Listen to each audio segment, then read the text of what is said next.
Last time I trusted someone, I lost an eye.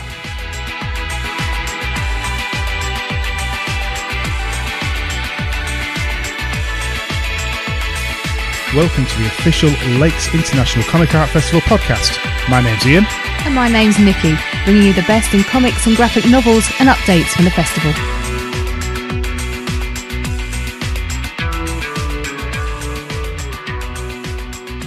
Hello and welcome to the Lakes International Comic Art Festival episode 22. My name's Ian. And I'm Nikki. And she's just been taking the mick out of me. I haven't. I had nothing but abuse all day. You can even say hello. Nothing but abuse. I wasn't all abusing day. you. I was just doing an impression. Of? You. Of? Being... Northern. Being We're cheerful. a Northern-based podcast, remember? I do know where I live. Okay then. A few bits to talk about. Mm-hmm. Film and TV bits. Go on. Teenage Mutant Ninja Turtles. Heroes in a Half Shell. Turtle power. They've got a new look for the new Nickelodeon cartoon. Yes, they do. Gone are the days when... They look like a turtle. Well, they never looked like a turtle because they had hands and stuff, and turtles are flappy. Yeah, that's true. And they're on land. But anyway, yeah, gone are the days where they are exactly the same, bar a different weapon and a different colour bandana. Yes, because we know why that was. To make toys. It wasn't actually, because it was never designed to make toys originally. It was... No, it was not. It was. Okay. They never expected it to be big in any way, shape or form. They just created this comic. It's just easier to draw four that look alike. So they're all different now in the new one. Yeah. I've not got a list of differences, but you've got, I think, Raphael's Is the huge. leader now. He's now the leader. What's He's going not on there? the leader. What's going on there? Well, it's just wrong, isn't it? He always wanted to be the leader, but he was too headstrong, which is why he couldn't be the leader. You see, there was a moral to this. I am not in my gang. Maybe not that No, moral. maybe not. And they all have futuristic style weapons. Well, I think it's going to be based in the future, isn't it? By the look of it. But they're not even... But they're not the same weapons. They're not even like a futuristic style of the same weapon. Slightly, but not... Yeah. Was it only Donatello that still got the... He's got like a bow still, has he? But it's electronic. Yeah. Well, hasn't Leonardo? No, he's got like lightsaber swords. Yeah, but no, he hasn't got... It's just wrong. Michelangelo's got like a longer version of a nunchuck type thing, but it's weird. But I like the look of the characters. No. No. Jeez. No. Don't be so loud. It makes it hard to edit. Sorry. But no, I think it'll be all right. We'll see. I like it. I don't mind the style. The actual style of the drawing's amazing. Mm-hmm. It's not right. I'm not a happy girl. I don't like change. I won't be watching it anyway because I'm 40. And it's done on Nickelodeon. And? It's going to be aimed at kids. It always was. Yeah, but I'm 40 now. Okay. A couple of trailers have come out. Yes. We'll talk about that one first. Venom. Yeah, So Tom Hardy, Venom, you know. Yeah. I can see that being brilliant. Tom Hardy in a mask? Who'd have thought? I'm good to get Spider-Man. But what did I know it's only a teaser trailer. Yeah, so that's what it did. Trailer, but what did it show you? He was in an MRI machine. There was a car that blew up. Yep. There was the Venom stuff that is Venom in a jar. Yeah, kind of. It just wasn't... It didn't show you anything of any interest to say this is a Venom film, get excited. No, if you didn't know it was the Venom trailer, you wouldn't have thought it was any a other Venom action film. movie. Yeah. All you needed for a teaser trailer was a brief glimpse of him. In the suit. You didn't need anything else. Venom That was it. That's all you needed. And that's like, oh, let's get excited now. Yeah, no, you didn't get that. Didn't get anything. What a waste of time. You kind of have that horrible niggling feeling that he'll only become Venom right at the end. So I don't think I think it was more a rush job. What do you think? Well, saying that, Venom and Deadpool are done by the same They should be able to company. do it. So are they? No, they're not. No, I can't remember now. No, Sony and Fox, two different companies. So I feel like it was a bit of a jump to say, oh, Deadpool has done a trailer. We need to get something out. That's how it felt. And they've not done the actual computer graphics for Venom yet. No. So disappointing. Yeah, I'm disappointing first footstep for Venom. Yeah, it didn't excite you in any way. No. Deadpool 2, however, Hello. they got it right. Book my tickets. They got Cable. They got him there. Yes. They showed him. Yep. They didn't show anything really of the story in any way, shape, or form. You No. saw some characters that were in the film, but you didn't see the story. Nope. But they showed the character that you needed to see, Yes. and they had the Deadpool humour with little toys fighting and Oh, everything. and the non-CG on Cable's So arm. they got the humour, Yeah. they got the characters you wanted to see. You don't need to know anything about the film, No. really. It teased you. And it was Even good. though it was- yeah. And it just made me want to go and book my tickets now, really. Well, not far. It's only May. May it's out, I think, isn't it? So, yeah. Can I book them now? Can I? No. Mainly because you can't. Okay. So that is looking good film, hopefully. Oh. Well, I'll say it's looking a good film. It's looking as humorous as the first one, which is all you need to know to start with. It's got a high mark to hit, hasn't has. it? Because Deadpool was so good. So you've lost that surprise element Yeah. this time. Yeah, you've just got to keep it. You know, it's never going to reach that first flush with the first one. But as long as it keeps, like you say, the humour up there, the action going, then it should be all right. Hopefully. I'm looking forward to it. Let's do some reviewing. Go on, then. Which should we Hang do on, first? I've got to find me thingy. Do your thingy. Yeah. Should we do keep Artist talking. Angst first? Artysanx Artysanx is a comic by Kev Brett. Yeah. He's done quite a few other bits and bobs. And you're going to read the blurb. I am. Go for it. Ready? It's easy making comics. Comics creators are so fun and easygoing. Think again. Here's what really goes on in the life of a comic creator. From the genius mind that brought you the making of a Comic Con and work comes a new comic about the trials and tribulations of being a comic book creator. He realises that this is a bit of a cop-out to make comics about making comics, but it was a slow day at the office. I think that kind of sets up the whole tone for the whole thing. It's basically a book of what you can imagine being in a newspaper. Yes, Different yes. strips yes, and it's the- newspapers of little quips of creating comic in some way. I'm gonna read one. Go on. Just to get the idea of it. It's Yeah, only of the it's a humour. 3-panel little strip. Now I apologise for accents and stuff, Kev. If this may not, I've not met Kev Brett, so I don't know what he sounds like, but we're gonna go with it anyway. We're gonna take him as a southerner. Right. Okay. I'd like to see the southern accent from you is amazing. Carry on. Excuse me while I prepare. How can I increase my readership? Did you like that all right? I'm not How saying can I a word. increase my readership? Panel 2. Lots of ways. Social media, conventions, pay-per-click, SEO, leaflet drop, a podcast, give stuff away. Jump to his partner. Now we're going to go for the female voice. Or just draw something good. And it... Do you like that? Oh. But Shall I do the apology now? You can. But I was just trying to get across the whole style of the comic. It's Yeah. these little short Quips. It quips just, yeah. and they're They make really you laugh out entertaining. loud. They You are. get that little, that kind of little laugh as you're reading yeah. it. So if you read it on the bus, people wouldn't sit It's next something to you you. can just go back and read over and over again just when you feel it's just Yeah. got that little humour about it. It's a pick me up. Yeah. No, I really enjoyed reading through this. I think it's only £5 to buy printed. I might be wrong. Please, I apologise if I'm wrong, but it's definitely worth going and have a quick look at this. It's such an enjoyable book. Yeah, I really enjoyed it.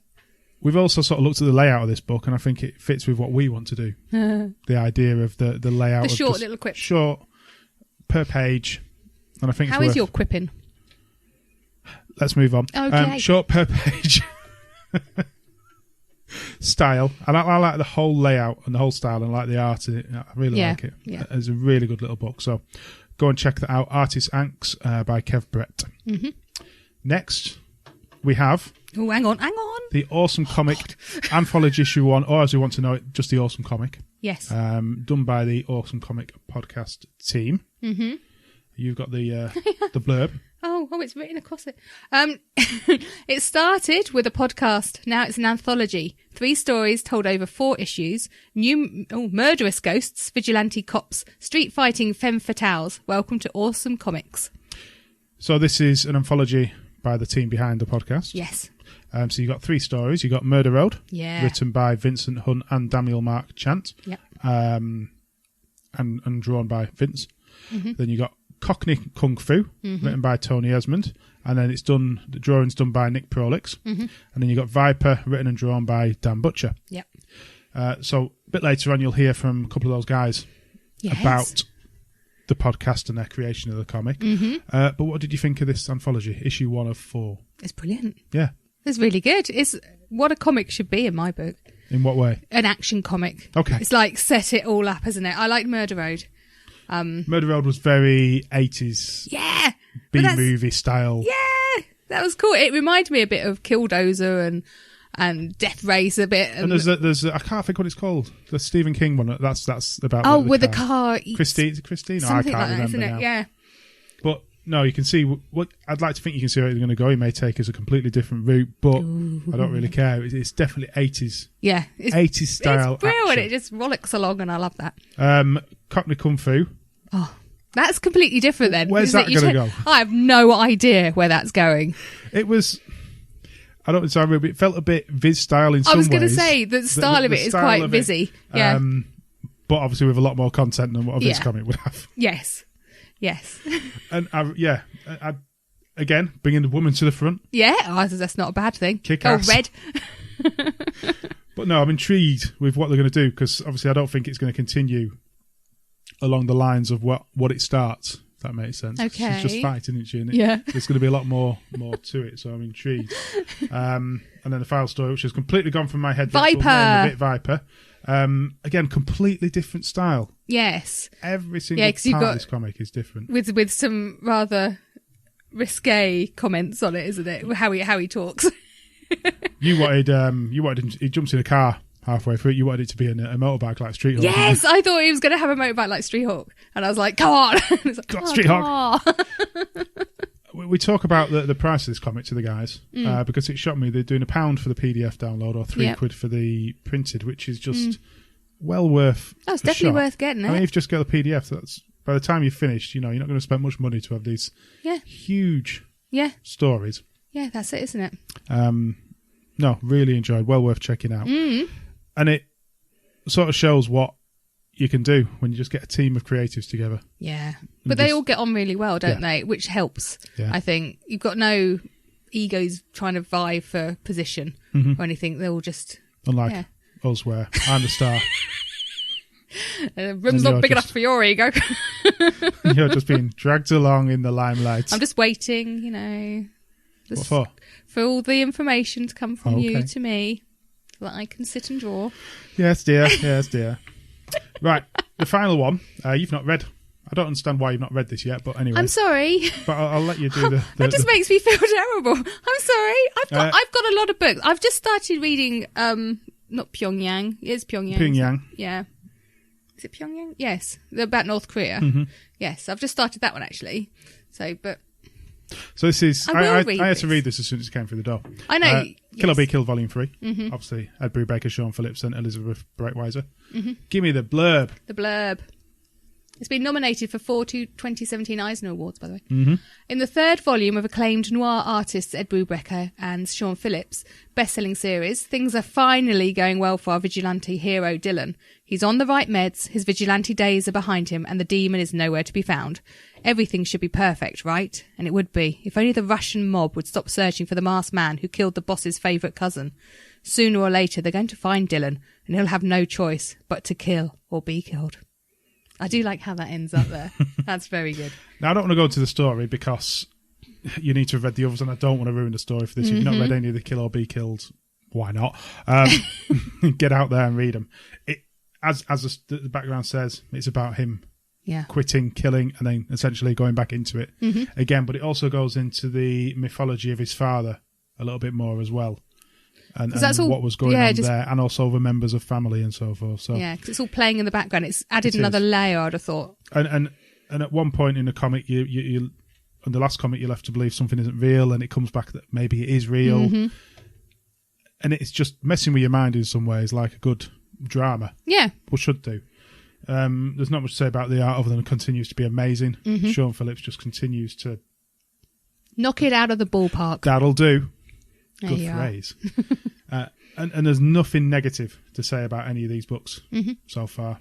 Long may that continue. If we go by the other stories they've done, well, yes, they'll be fine. They know what they're doing. They know how to make compelling drama. And now it's hopefully going to be movie-TV series, whatever it's going to be. Yes. Woo. That'd be good. It is one that will work really well. It will. Get those actors right, and that's what you need to do. It'll be amazing. So Kill or Be Killed Volume 3. If you've not read any of the others, Get them. Mm-hmm. Read them all. Mm-hmm. You'll love Put it them. back beside my bed and I've read the other two. Okay. Right, we've got an interview now with Vince Hunt and Tony Ezmond of the Awesome Comics podcast. They're my favourite people. They're my new best friends. No, you're mummy to them. I'm mummy to them, which is worrying. Yes. Because I'm probably only a couple of years older. You're hoping. I'm hoping. I'm probably younger. Yes. So enjoy that, and if you enjoy what you listen to, if you've not heard the podcast, go and have a listen as well. Yes. It's a very good podcast to run alongside ours because we're more interview based, they're more topic based. Yes, actually, we complement each other so well. No, it is. It's perfect. Is nice. And we found some people have wandered over from there, and people wander over from us. Hopefully. And it's quite nice to have a little mesh. Little mesh of British comic podcast talents. Yes. Mike's Mutterings. Hello and welcome again. This episode we worked on getting all our recordings finished early for editing as we made our individual preparations for Valentine's Day. And this got me thinking of a great topic. So for once the sexy and frankly creepy intro music that Ian and Nikki created for me is quite apt as I delve into the romantic side of comics with some of my favourite comic couplings. Obviously, the subject is vast, and relationships have always been portrayed in comics, just as much as violence and humour has. So this really is just a little journey through some of my personal favourite relationships. And where best to start than with the industry big hitters, Marvel and DC. I'm very much a Marvel boy, and my DC geek foo is lacking sometimes, but here goes anyway. I guess we're contractually obliged to mention Superman and Lois Lane. Or is it Clark Kent and Lois Lane? A relationship of almost 80 years that never fails to lose my interest, they actually managed to get into a love triangle with just the two of them. Superman was never really my bag, and I only really took notice after Grant Morrison gave his treatment of the story. I have similar apathy towards Reed Richards and Sue Storm of the Fantastic Four. Introducing a married couple as the core of a superhero team was innovative, but I think that Reed, Sue, Clark and Lois were the cornerstone relationships in my early comic years when all I really wanted was to see Nazi plots overthrown or rampaging beasts pummeled into submission. The Batman-Catwoman dynamic of will they, won't they, good guy, bad girl kind of grew stale for me. Far more entertaining was the bad girl, mad guy dynamic of everyone's favourite psycho duo, the Joker and Harley Quinn. This relationship has evolved a lot over the years, especially as the Batman series started to branch into the dark or darker still tones that it did. The different flaws that the anti-heroes possess created a richer story to give, and I think the Suicide Squad film captured that perfect era for them both. However, more intriguing is the flowering relationship of Harley and Poison Ivy that pervades recent story arcs. Marvel, more familiar ground for me, has some great double acts too. Luke Cage and Jessica Jones always intrigued me. Their relationship took a serious turn as a new family with a child. They got caught in the epic Civil War story arc. It added a very different perspective to the Civil War debate, where it was parental concern that clashed with the want to fight for their rights. It was only their strength as a couple that during this struggle they actually managed to get through, but even then it was left dented. And this alpha power couple immediately led me to the Omega level couple in terms of superpowers, Vision and the Scarlet Witch. He had an operating system, she had daddy issues, it seemed an unlikely match, but Marvel has been putting them together since the 70s. However, sticking with the modern era story arcs, we saw them become a family unit, but after losing their twins, she's driven mad by the loss of memory of them. Did they exist? Her brother Quicksilver pushes her to use her mind-altering powers to alter all of reality to get her children back, prompting the X-Men to intervene. But not before Magneto, or Daddy, slays Quicksilver, resulting in an even bigger Scarlet Witch breakdown, which results in a new world with resurrected heroes and a 90% reduction in mutant powers globally. I don't have the time to even start explaining all of this, so read House of M as a collected works. But, in summary, girl meets robot, girl and robot lose possibly imaginary children, girl alters reality, Robot dies again. Girl loses brother. Girl alters reality again. Girl gets robot back, sort of. They don't really write romances like that anymore. More standard fare, couple-wise, are Black Bolt and Medusa of the Inhumans. With Black Bolt unable to speak without destroying all in his wake, he and Medusa communicate in their own special way.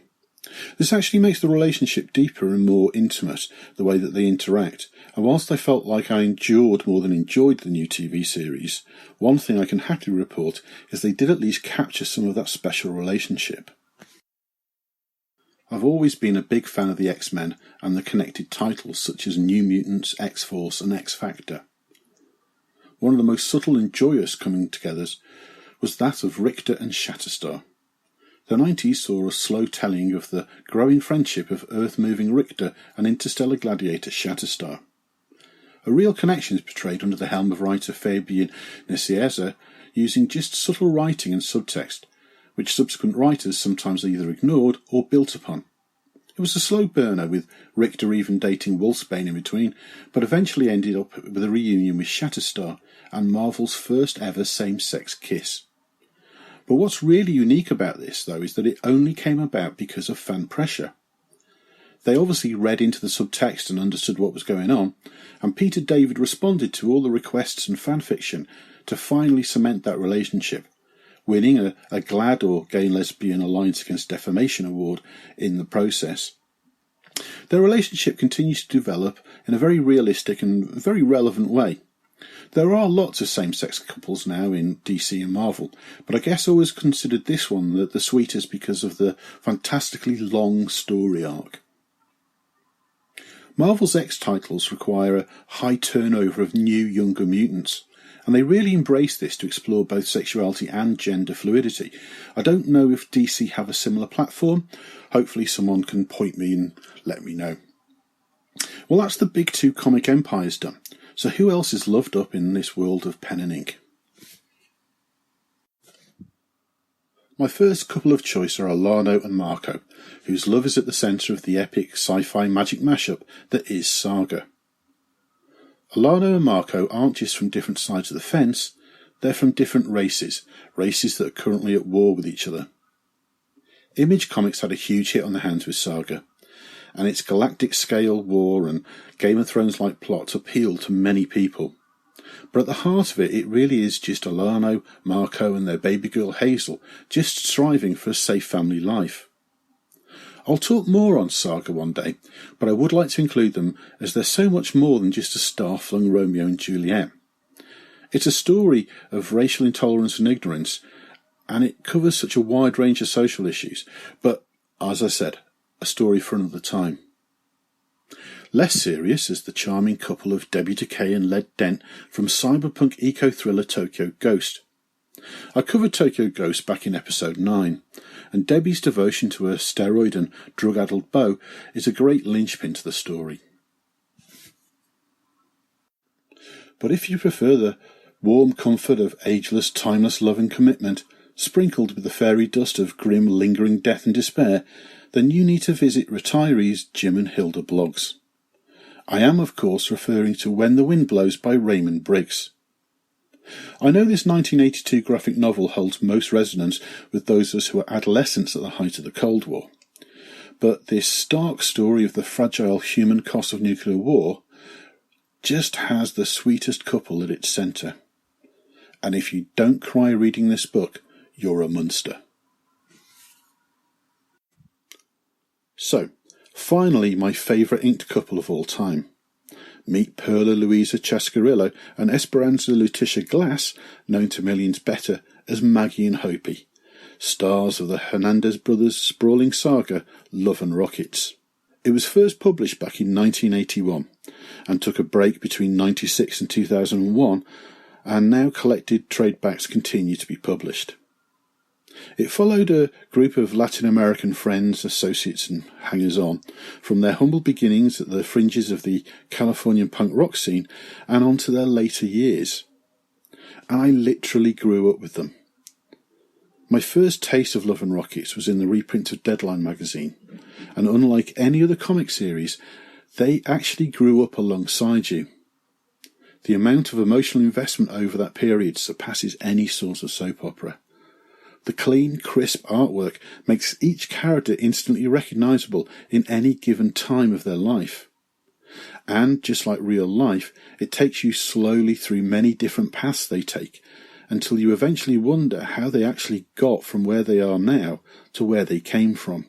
Maggie and Hopi's relationship is very on-off, and while they go off to other relationships, with men sometimes, with women sometimes, they do find themselves back together, with an emotional attachment that really shows a well-being that's missing in any of their other love lives.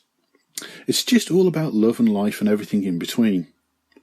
Love and Rockets was the first comic series that taught me that comics as a medium was actually more powerful than TV or movies, and that a single well-rendered panel can frame both an instant and a lifetime of somebody's story.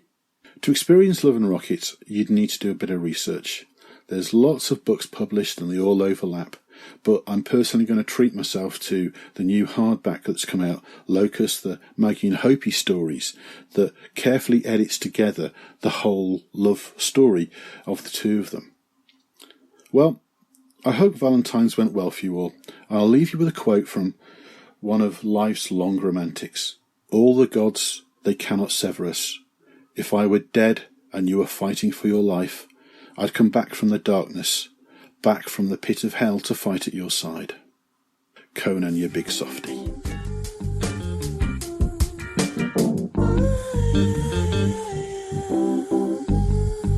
Yeah, can you hear us okay? We can hear you. Like just being quiet in the background. Just introduce you to Nikki, because she went on last time. Hello. Hello, Nikki. You're right. She was being lazy last time. I was nursing a cat that's now dead. God, that's a Oh dear. dark early. Well, that's just done that. Was that my nursing Well done. ability? The thing is, I initially laughed because she laughed, and then there was the horrible. And No, then I you thought her cat died, and That's he awful. did. Yeah. Anyway. Have Okay. you put down?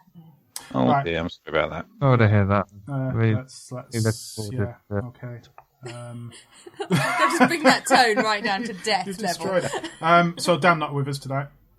No, he's under the cosh. He's he's Not had at home a bit of at work. yeah. He's had a busy weekend as well, so he's sort That's of fair play. Well, you all yeah. have the sound of it. yeah. We're just complaining about how tired we are, but we do that every week, so it's pretty good. Yeah, That's just age now. I know. I just wake up as tired as I go to bed. And then you die. Yeah, Yeah, this is it. This is Oh, all we've got God. left now. We've gone back to Downward death. spiral. Oh, Hello, darkness, my old friend. don't get him singing. He loves to sing. I suppose I better do an introduction since we've already started recording this, and it's Oh, going right, on okay. so well already. About death and I unknown. won't. Yeah. I've got my mermaid blanket on. I'm all right. See, I'm bright and cheerful. She actually has. She does look like a mermaid right this second. It's great.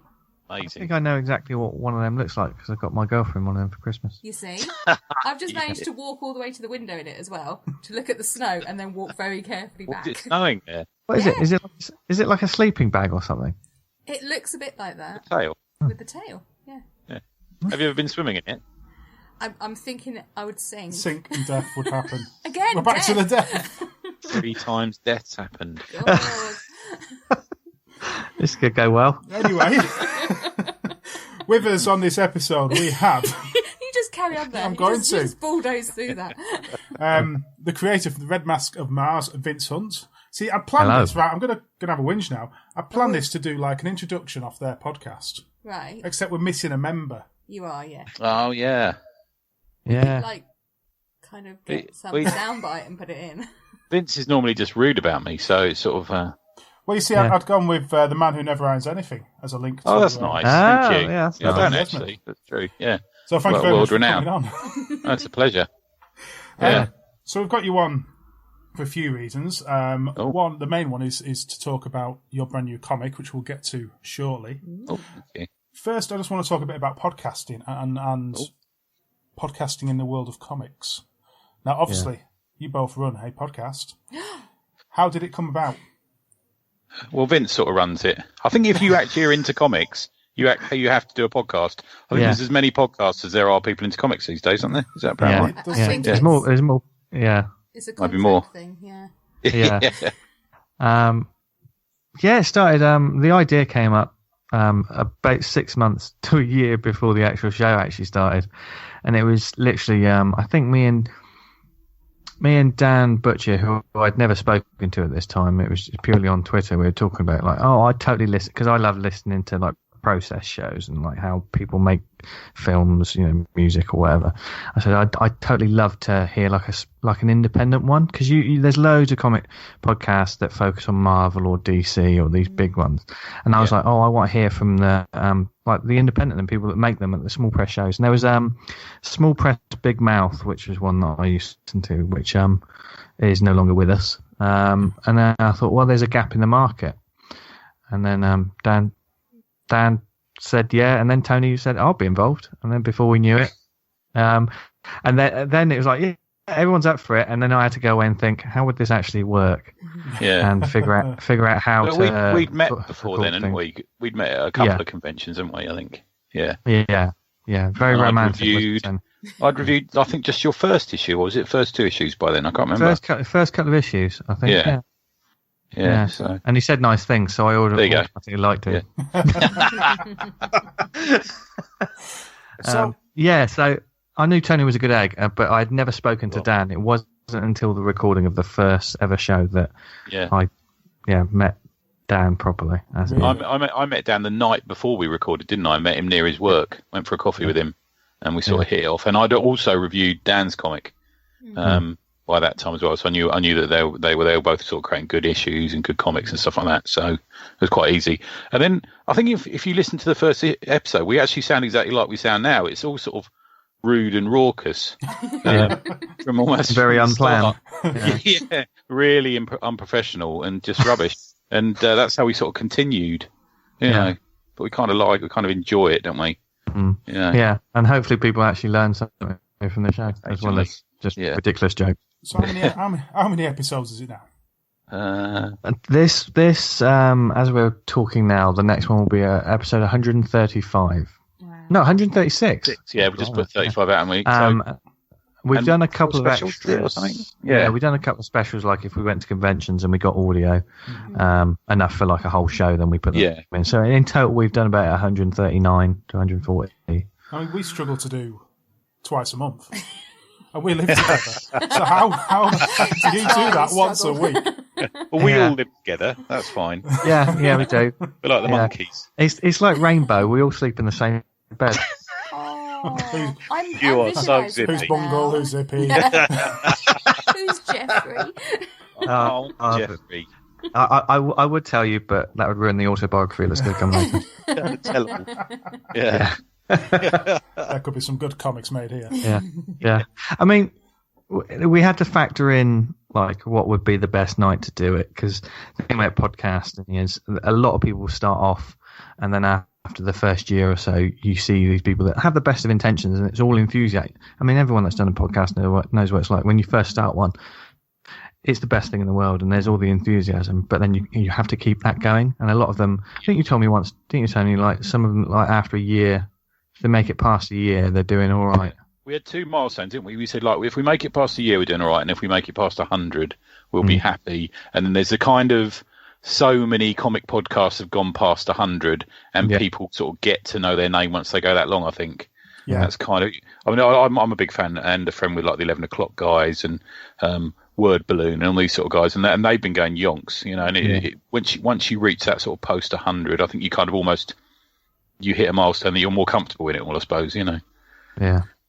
We've got a long way to go. Yeah. Nah, you're right. Nah, you'll be right. Also, your show's really good. So yeah, exactly. Yeah. I like that. Remember to pay them. Okay.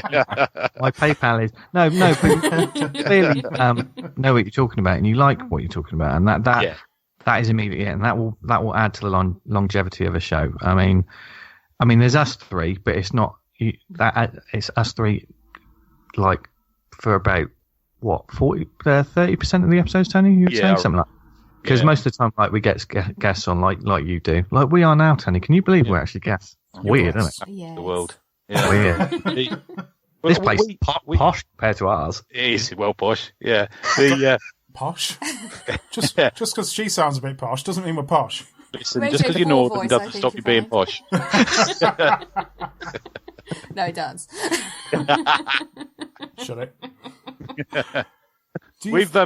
We still enjoy it. The thing is, we still really look forward to it, which is the good thing. And I have to say, it's probably 30% is sort of our episodes being just the three of us sort of pushes a bit, because we tend to, if we do a couple in a row that's just the three of us, it tends to just get out of hand. And we almost need to have a sort of sensible guest on just to sort of rein us in a bit, really, because we literally live to wind each other up. It's like non-stop, you know, and it gets a bit blue and stuff like that. And then we have a guest on, and that's a bit more back to normal now. So then it sort of resets it a bit, I think, you know. But the hugely important thing is, for me, is that people listening sort of get something from the show, because there's so many. I mean, you probably listened to a fair podcast in your time where after 5 minutes you're like, well, these people are just doing it for themselves, and there's only so much life that a show like that will have.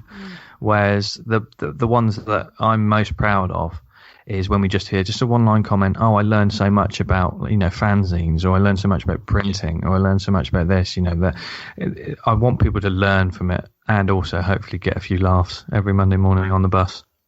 Yeah. No, I don't know why you're on a bus. Yeah, we're always on buses. We are the bus crowd. That's our the main place people listen to is on the bus. Yeah. Imagine a couple of hipsters on a bus now. Hipsters. Oh my God, don't say that. Did she call us hipsters? I've never been so didn't hear that. in all my life. Vince is a hipster. I'm sort of anti-hipster. Occasionally.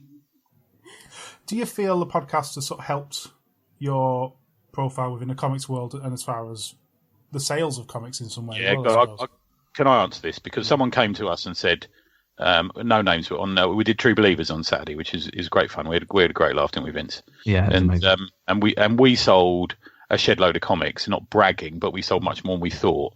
And someone said to us, I haven't sold very well today. What advice would you give? And I said, that's easy. I said, do a podcast for 2.5 years, then bring out a comic. That's easy. Yeah. I mean, from a sort of practical, straightforward point of view, yes, it has.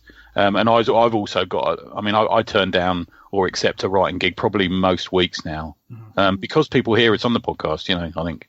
And Vince, you've done loads of work. You've done loads of commissions and pin-ups and stories for other people and stuff that may not have come out had you, not been on a sort of been such a visible face on the podcast, I suppose. Yeah, it has made me visible, as it were. not that I was invisible, but it certainly makes you more of a presence, I think. No, I'm not saying like I sell out of everything, because that's not the case. And still, you go to a convention and still there's so many people that haven't listened to the podcast. But I'm always surprised by people that turn up and just sort of say, "Oh, listen to the show," or it fascinates me, like just people from all walks of life, like just go, "Oh yeah, that's funny, that show." We rarely get people turning their nose up at us, which is weird. We've never really had a bad reaction, have we? We've had no, we haven't. Because I think even though our humour is sometimes like close, childish or immature or close to the knuckle or satirical or whatever, it's never, it's never at anyone. It's never offensive. It's other than us, other than each other. I was going to say, exactly, we're the people on the receiving end normally. So. I mean, it's just like social media, isn't it? It's a way of promoting your work. It kind of is. We promote an awful lot of other people's work as well. Oh, you do. I'm not saying that's more the... And we never look to get a return on that. So, for example, we'll say, we really like this bloke's book. But we never say, we pimped his book. Why didn't he buy ours? It's never like that. It's just sort of, we do have like a genuine love for it. And then we had this sort of moment where we thought, should we do our own comic? Because we're like so nuts for it. And we get on so well. Do you know what I mean? It's sort of... We've never had an argument. We've never disagreed about anything. Yes, we have. No. That's it. Yeah. So have we been? I don't think we have. We never had a disagreement about anything. No. So it sort of seems like an easy option to do the comic, We've never had an argument either. I'm not touching that. I'll shut up now. So, Vince, your comic Red Mask from Mars. Yeah, which I've really enjoyed. Thank you. So, where did that idea come from? A post-it note. Right. Okay. Was it red? No. Good question. I was going to ask that. I don't know. I haven't heard this. Come on. What? Have you really not? I spent like a long time like being into comics but not making anything, or overthinking every idea to the point of, you know, it had to be the biggest high concept thing. It had to be like fresh and new, and you know, or it wasn't worth exploring. And I kept doing this and then just hitting a brick wall and not liking what I've done. And the longer that this went on, the more I wasn't doing anything. And then there was one day at work, I was just sketching on a post-it note, and I drew like an alien space vampire, as you do. And I thought, oh, he's quite funny. And then I drew this little character sort of fighting him. And the character that was fighting him is pretty much the one you see in the Red Mask now. He came out fully formed, and I just thought, oh, I quite like this. I think I might do something with this. But to test myself, I didn't tell anyone about it. I just went ahead and did it, because sometimes you have this great idea and you'll say, oh, what do you think of this? And you give them the short paragraph. And if you don't get the reaction you want, you immediately start doubting your own idea. Mm-hmm. Yeah. So, and because of that, I just thought, I'm just going to do like an origin issue, because that's why the origin issue is free to, you know, it wasn't for money, it wasn't for anything, it was for me to just do this character. And then I had that and I gave it to people and said, what do you think of this? And like it was a load of influences smashed together, worn on their sleeve, and it just was what it was, and just fun. And then he became a thing, you know, he took on a life of its own, which a lot of people say, like, oh, you know, good stories do, don't they? Or good characters, they, you know, they control the story rather than, you know, and that's Those totally. people are generally a bit weird, aren't they, to be fair? Yeah. And I'm a complete weirdo. But no, once he was there, and the origin issue worked, and like people that saw it were quite nice about it, it gave me the enthusiasm and confidence to think, right, I'm going to do a mini series of this. And then I started the long road of creating some crazy stories to go along with it, which I'm still doing now. But yeah, I mean, I think, and I still do that now with a lot of the ideas. It's not until I've got something to show that I will show people, because I still have that, you know, the fragile creative ego. That if you don't go, oh, you're brilliant, you're a wonderful child. If you don't hear that, you're like, oh, no, it's not worth pursuing. Vince makes me just stare into his eyes and tell him how brilliant he is. Yeah.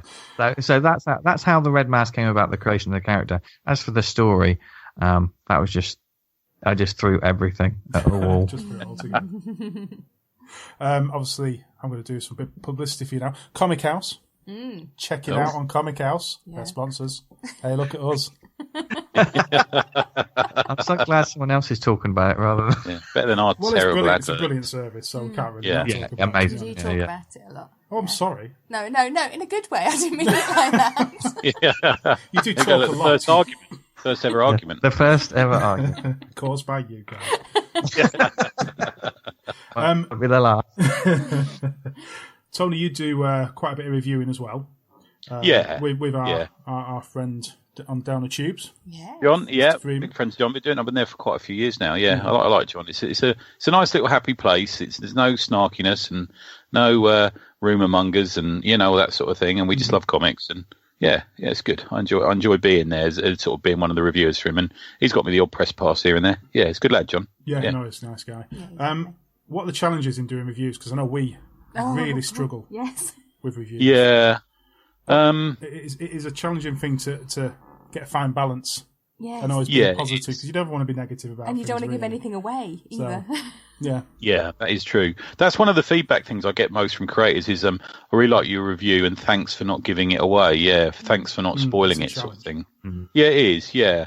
It depends at what point it's released. It depends at what point you're reading it, or what they send you as preview pages and stuff like that, you know. I think we're probably like yourselves. We're in that happy position where if we really hate something, we're not going to talk about it, really. Yeah. You know, occasionally. I mean, we've got to the point now where we talk about good books we love, and we talk about constructive areas. I talked about a book recently, Vince's Enemy. I don't know if you know this. Is a bloke by the name of Matt Garvey. They're actually more than we love Matt, and he puts out a lot of good books. And me and him had a discussion along with the artist about something I'd thought about the art, and reasonable people are reasonable, you know, and I'm not out to do anyone's legs. And I just love comics. I just love reading. I always read them and then just try and get out how I feel about them, which can and often doesn't mean anything to the people who created them, but it's just something. It's a nice little exercise in writing down, you know, translating something you feel about a visual art into something that you'll read out loud, you know. But you are very good at putting it into work. I know you're the one that has like extensive notes about some books and stuff like when we record the show, whereas sometimes I have nothing. And but it comes out really well, dude. You know what I mean? Really? There's I think there's an option to talk about something, you know, as you're looking at it. I think that's a big thing. Yeah. You know, and the first impression of something is really important. Yeah, it's weird actually because I don't know whether do you guys write written reviews as well? Do you, as well as sort of? No, I've done a review for Comic House. That was it, but that was no actual book, so it is pure. Okay. I've never actually sat and reviewed a book. Yeah, they're two different things. Yeah. And talking about something with enthusiasm and, you know, passion and, you know, or criticism and out loud is different from the way that you would write it. You know, and there's ways of writing stuff. You've got to have an in and you've got to have an out, and you've got to talk about. I always try and talk about the cover and the art and the colour and that sort of thing. And on our show that it's called recommendations rather than reviews and stuff. It's we like this and we want more people to know about it, sort of thing. So we've almost already given ourselves a safety net by already saying, look, this isn't going to be like a critique. This is just something we like. Yeah. Which we did when we started off, we did like a review and then a recommendation, and we did that for about a year. I'm going to say maybe. Yeah, that was hard work. When you write. I was writing notes for 2 books, and we also did like a little calendar, and then we do like a shout out, and we do a subject of the week, which might be, you know, whatever's happening in comics sort of thing. And I was ended up with like 30 pages of notes going into the show sometimes, you know. And it's quite a lot of effort to put in. And then we decided we would just sort of talk off the cuff about stuff, and then we would do a recommend at the end, and it's and then it sort of balanced out. We occasionally, I don't know, you guys are like, but you must get sent lots of comics. Not enough. Right. Okay. We'll change that.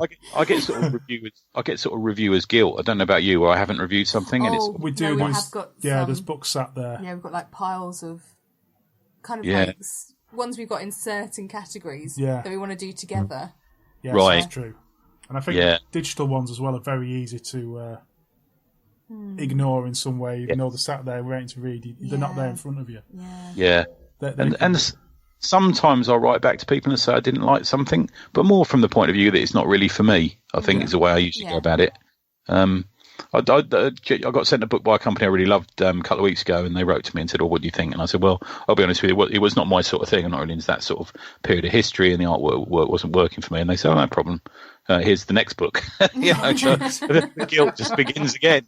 You know, so yeah. We can't complain because we've had some amazing books through. You know, well, to be fair, so we some stuff that we probably wouldn't even touch. Looking in a shop. Yeah. But when it turns up, you're like, wow. Yeah. You know? I'm never, as a comic reader, I was never going to buy a book by Tilly Walden, let's be honest. But when I read it, it was flipping amazing. Yeah, it was. Yeah. I'm glad I've been taken out of my comfort zone and read something like that, because it's the sort of thing that, you know, you need to stretch your sort of experience around it, you know. And we've even had that on the show, like, every single one of us, like Tony, Dan, me, like, we checked out books that someone else has recommended that we didn't think were for us, but were completely for us. Yeah. I know there's books that Tony's checked out that he might not have checked out that style of book before, and he's loved them, and I've checked out some a similar sort of thing. It's amazing when you start going beyond your sort of personal bubble. You discover that you like an awful lot more than you thought you did. And then the other side of it is, because it's such a small community and we are out there at conventions, and you're at the lakes, aren't you? You meet these people, and some of them become your friends, you know. And that's a hard thing to decide. If you don't like their book, what do you do? You know. I don't think we've doesn't happen often, but I can see it. Yeah. I'm quite lucky. Yeah. We usually just ignore them and kill them. Yeah. Anyway, we're not going to bother reviewing the awesome comic anthology, you know. Thank God. Awkward moments. We haven't really had a review, have we, Vince? Well, there'll be one coming up on our next. The episode this interviews comes out on beforehand. We will have reviewed. Yes. That Reminds me, you need to give me a sort code. You already got it when I bought the comic. What are you on about? That's true. The Awesome Comic Anthology, issue 1, is now out. Yep. Before we go into the actual comic itself, I'm intrigued by your pricing structure because it is so cheap. Yeah. What is we're pleased we priced it that cheap. Sorry, mate. Yeah, because it's £1 for the PDF. Yep. And then £3 for the comic itself, which is a bargain. Yeah, we think so. Yeah. We talked about the price a bit, and the printing costs, it's black and white, so they aren't huge, are they, Vince? So there's a massive difference between colour and black and white books.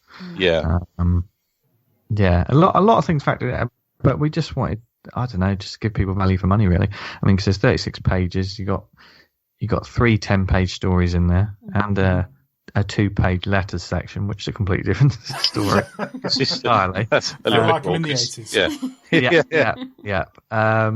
Yeah, but I think because it was black and white, because of the nature of the book, we weren't going to fleece anyone for it. You know, we just want people to read it and have a good time reading it. We're not aiming for, we're highbrow entertainment. Oh, we're going for this. You know, it's like this is just fun. It's irreverent fun, and you should just pick it up, read it, have a good time, and hopefully come back for issue 2. There was never sort of like, we need to make, 3 times this.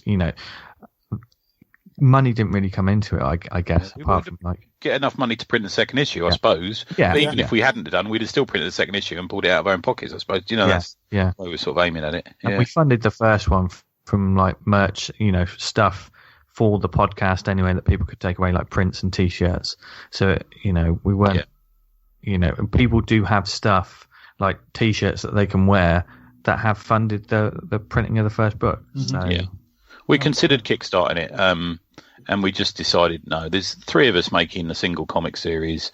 We can do enough, and there's enough people who enjoy what we do enough to buy badges and stuff like that, so we said, no, we're just going to fund it without the Kickstarter. Seemed like a bit more of a bridge too far, a bit too sort of bit of a pain in the ass, really. We could have we just decided to fund it, and we kept it low because that's what that does irk me when I walk around comic shops and comic conventions and I see something that's like £6, and you think, really, Yeah. I think then you compare stuff like that to what you pay for Marvel as well. Yeah. Yes. Yeah. And that just makes you cry. I know, and me. Yeah. Weekly. Yeah. So how did it come about then? I mean, Mac, I can imagine you've been sat on this idea for a while, have you? Or we've failed to keep it a secret in any way. It's all we do talk about, to be fair. But it was Vince's idea. I'll let you do it, Vince, because it was your idea, wasn't it? Yeah, another harebrained idea that I had because of the podcast, which was a harebrained idea to begin with. But I was thinking, because we talk a good game, and we talk to lots of different creators, and we get influenced, and we get infused, and we're always throwing ideas about stories and stuff.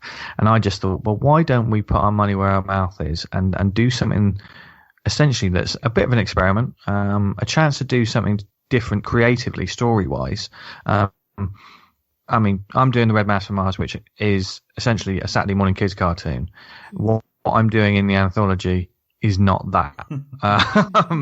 It's definitely going for the mature, VHS horror movie audience. And I always wanted to do a horror, proper straight up horror story anyway. So it gave me a chance to do that, as well as work with black and white and those sort of challenges or ways of presenting it.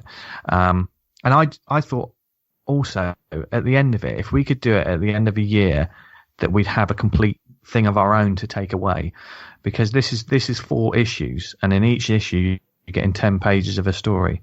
So at the end of the year, each one of us is going to have a 40-page original piece of work that we can take and collect and do whatever we want to. Yeah.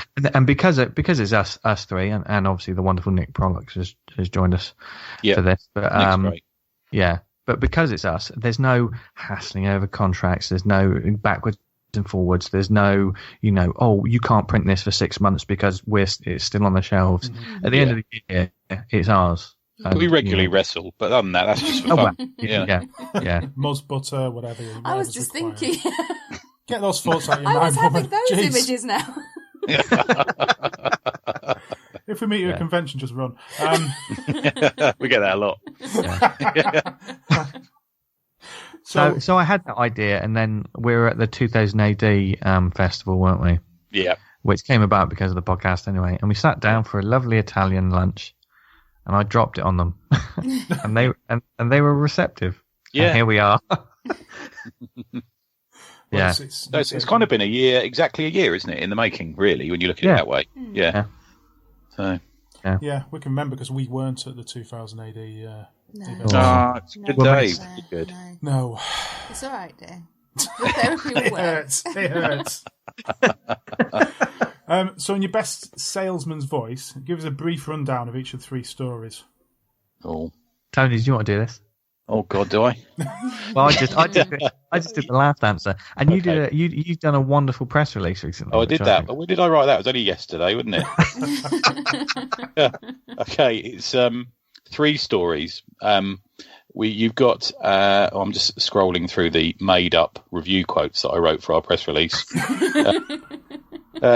So, Murder Road by Vince Hunt and Daniel Marc Chant. Daniel is the sort of unsung hero because he was sort of your sounding board, wasn't he, Vince? Yeah. Really. And I've described it as like finding that unmade script that John Carpenter had stored under his bed in 1982. Cars race to find that the only finish line is death. We like that. That was love that line. I wrote this in a pub 2 nights ago, to be fair. Cockney Kung Fu by Tony Ezmond, Nick Prolix, set in the seedy Soho streets of 1970s London. Female bare-knuckle fighter Red will kick you in the face, then drink you under the table. Things get dirty when the Cooper brothers come a-calling. That's the setup for Cockney Kung Fu. That's the second story. And then Viper, and Dan is very insistent that we spell it with a Y because he thinks that's cool. We kind of agree. It's by Dan. Dan's written and drawn it. It's a tale of a good cop with a bad attitude. There's a swear word coming. He'll quip as he blows your face off and steals your car and your girlfriend. He's always on top because he never, ever f***ed up. That was Dan's line. We quite that. Did me. Yes.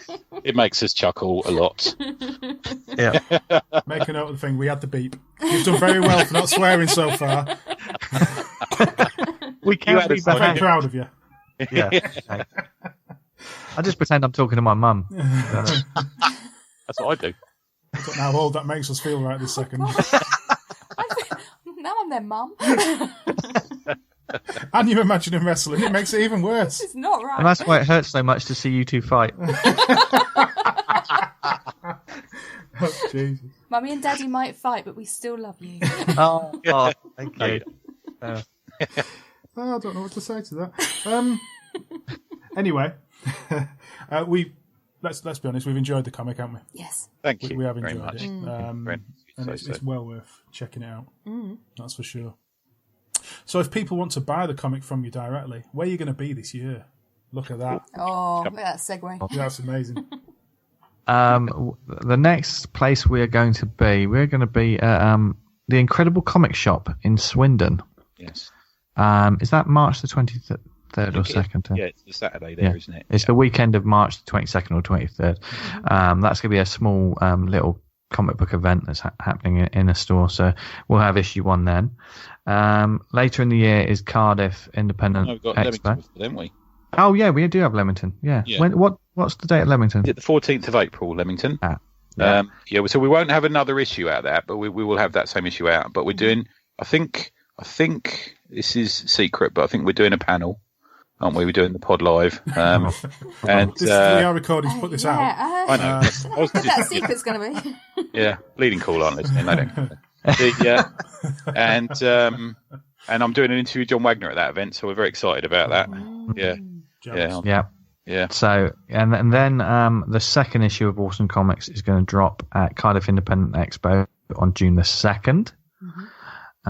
So we need to get our skates on and crack on with it because it is going to be quarterly. So we are setting deadlines, which is pant filling. But we've actually got the cover started for issue 3. We're even ahead with the cover, aren't we? Yeah. So, obviously thinking of Diamond distribution, obviously. Oh God, lucky copper. And then we're scheduled for Nottingham in October, aren't we? Yeah. Currently, and that will be when we launch issue 3. Yeah. So that's currently what we have for 2018. But you never know. We might pop up anywhere. Yeah. Is Sounds a that bit threat, I was going to say it's any more threatening. To be fair, I've never done the lakes. We were talking about it before, weren't we? Yeah. We'd like to. Because it's a busy period, that end of the year, isn't it? Yeah. Sort of that last season of the year. I would really like to go to it. My mate's Dan Charnley. Yeah, mate's Dan Charnley, and he goes to it. And obviously, I'm mates with John Freeman, and and he's part of it, isn't he? So hopefully one day. Yeah. Well, we're planning Fort Bubble this year, aren't we? So if you're there, oh yeah, okay, cool. Yeah. That's our first time. Oh, is it? Yeah. The new venue's great. I'm hopefully going to be a punter for at least 1 or 2 days. We've not got a table or anything like that. No. We're hoping to do a bit of roving reporting at LCAF as well this year, which I'm a big fan of. So a bit of that will be there as well. Does seem we've got some good conventions up here, but majority are down south, which we sort of miss out on, don't we? Yes. Yeah. Yeah. There's also I've noticed quite a lot happening in Scotland at the moment with Glasgow and Edinburgh. That the Scottish sort of convention scene's really taking off at the moment. Yeah. Which is too far for me. And we're not crossing the border. No. Oh, God. Never come back. So I film Doomsday. I like that movie. Yeah, it's a good film. Yeah. So if people want to listen to the podcast or find more about your comic, where can they go? Oh, guy, here we go. I should be used to this every week. So. You do it every episode. I know. Yeah, you can find the podcast at awesomecomics.podbean.com. You can also find it on iTunes, Stitcher, all kinds of networks. This is so surreal for me right now.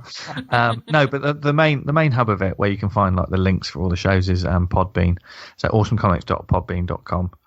Yeah. And if you want to get your hands on the Awesome Comics, though it's anthology, I still find it weird that I don't consider it to be an anthology. It's an anthology in the way that 2000 AD or Battle or Action is. Do you know what I mean? Yeah. Rather than but if you want to get your hands on that, it's awesomecomicpod.bigcartel.com. You'd never know that I've got it in my screen in front of me. I've looked it up because I thought, oh no, he's wavering. I've got to get on it. And I'll just say it's not. It's neither safe for children nor for work. No, it's quite lively. There's even some panels that are in the shape of bleepable words in one of the stories. So yeah, I don't care. Not my story. My story. Yeah. Anyone can. Apart from that head that flies off. I was going to say, yeah. Yeah, that's not happening yet, Tony. Spoilers. Thank you very much, gentlemen. Thank you. Yeah. No, thanks for having us. Yeah, that's on. We look forward to coming on. Yes, it's been really good. Thanks. The Lakes International Comic Art Festival will be back. Book the date in your diary, the 12th to the 14th of October 2018, and stay up to date with all the latest at comicartfestival.com. Okay, so where are we up to on this comic? You've not had a chance really to start drawing yet because I've only just passed you. Yes, I have been waiting for a long time. It's hard work being and you thought, writer. I know when to pass this across to her when the kids are off. Thanks for that. But at least now you've got some work you can get on with. Yeah, it's really going to cut my nap time down. But it's also given us, having sort of taken a bit of time to get into it, it's given us a chance to read the Kev Brett comic and get some more ideas of how to lay stuff out, and that's really helping. So you see. Yes. Also, it's research. Sorry, that's why you've been late giving me this. Okay, research, people, research. Yeah. We'll go with that, shall we? So we're on our way. We're starting. We're getting there. Slowly but surely. Slowly but surely. A bit of an announcement about a future convention that's coming up. Macc Pow. Oh, yes. Run by Marc Jackson, who's been on the show. Does a lot for the Lakes Festival at the moment. He does. He's run this. I think this will be the third year, I think, if I might be wrong there, but he's had it for a few years now at Macclesfield. Yep. This year it's on June the 23rd. It's going to be...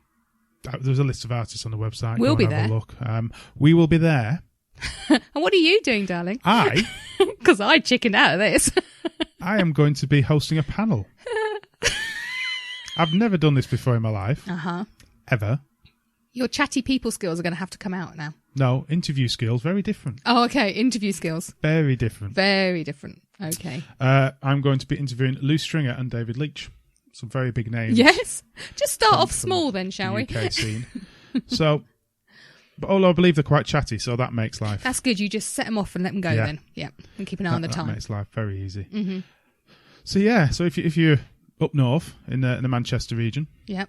And you want to see a grown man cry... No, just fail. Just get to 15 minutes. Like, are we done? Any questions? Sideways.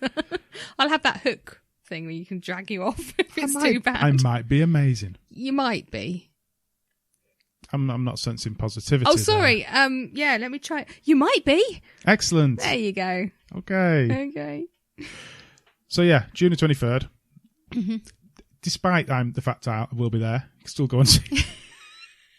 We'll be in our t-shirts if we can find out where we put them. We're also contemplating going up to the Carlisle Comic Con in March. Oh, lovely. We're looking at that. So if you're up that way, yes, say hello to us. Give us a lift. Oh, sorry, yes, say hello to us. Do we not have a vehicle? Yes, dear. And in the coming weeks, we'll be on the Dem Drum Bros podcast as well. Mm-hmm. So that's going to be recorded very soon. Okay. Once we've organised a date. Yes. And drunk enough. Yes. Beforehand. Oh, God. We also had a quick meeting with Julie Tate, the festival director. We did. This past week, there's a lot of stuff being talked about, some good stuff. It's very exciting. We'll have, hopefully, a bit of an announcement next episode. We'll see if we can get that all sorted out in time. Yep. So that's getting exciting now. I know. It's like, it's all starting. It's like it's only February. What I will say is, we will start hearing names soon of people who are going to be involved in the festival. It's not far off. No. Then we can start telling you. Yes. Well, the whole internet will tell you. Well, yeah, that's too. But we can start talking about it and get a bit more information about each of the artists that are going. So that'll be coming soonish. Yes. Soonish. Thank you very much for listening. Is it my bit now? Thank you. It's the way you just looked at me then. Do you know, I thought I've got sight in my eye and I was like, I'll just pick that out now while he's talking. But yeah. Thanks for that. Anytime. Hopefully, possibly, we'll have seen Black Panther maybe for the next episode. If you'll take me to the cinema. Now. Is it out now? Yeah. Oh, do I have to take you to the cinema? Yeah. The kids can go to this one, can't they? Yeah. All right then. So what are we doing at the weekend? So if we've seen that, we'll review that next episode. What are we doing tomorrow? Watching Black Panther. Looks like it. Other than that, we will see you March the 1st. I can't believe it. The year is like trotting on now. Well, we're not there yet. No, I know. But it is, isn't it? It is. It's getting exciting It'll already. soon be warm. Oh, please. Thank you very much. See you soon. Bye. Bye. Thank you for listening. Find out more about the festival at comicartfestival.com. Find out more about the show and how to contact us at comicartpodcast.uk. Find us on Twitter, Facebook and Instagram. Music composed by Pop Noir.